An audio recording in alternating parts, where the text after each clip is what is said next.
પોરબંદરની મેડિકલ કોલેજમાં કેથલેટ લેબ તેમજ કેન્સર યુનિટનો પ્રારંભ કરવામાં આવશે। આ બંને યુનિટ શરૂ થયા બાદ હૃદય રોગ અને કેન્સરના દર્દીઓને અન્ય શહેરમાં સારવાર માટે જવાની જરૂર નહીં પડે।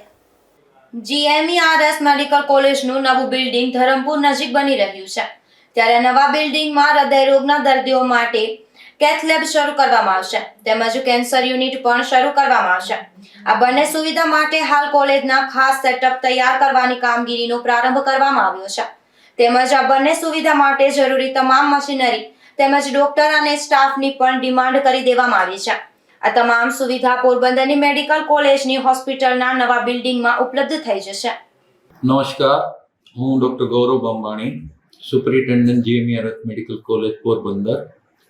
આપને જણાવતા આનંદ અનુભવું છું કે આગામી ટૂંક સમયમાં આપણે જે વનાણા ખાતે નવી હોસ્પિટલ આકાર લઈ રહી છે એની અંદર એક કાર્ડિયક સેટઅપ આખું આપણે કેથ લેબ સાથેનું ચાલુ કરવા જઈ રહ્યા છીએ, જેની સૈદ્ધાંતિક મંજૂરી મળી ચૂકી છે અને નકશા પર ઉતારવાની વિધિ ચાલે છે।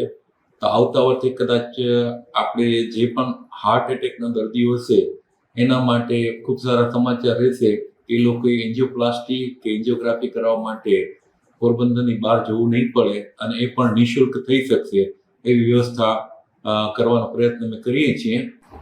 વધુમાં તમને જણાવું કે આપણે અહીંયાના ધારાસભ્યશ્રીની વિનંતીને ધ્યાનમાં રાખી અને ગાંધીનગરની હેડ ઓફિસથી અમને સૂચના આવી છે કે કેન્સરના દર્દીઓને તકલીફ ન થાય એ માટે કેન્સર યુનિટ પણ ઊભું કરવું, તો એની પણ વ્યવસ્થા વનાણા ખાતે નવી આકાર લઈ રહેલી હોસ્પિટલ છે એમાં વ્યવસ્થા કરવાની અમે તૈયારી કરી લીધી છે। એની મંજૂરી પણ મળી ગઈ છે અને એ જેવું આવતા વર્ષે આપણે 2025માં નવી હોસ્પિટલમાં જઈશું ત્યાં કેન્સરનો યુનિટ પણ ચાલુ થઈ ગયો છે।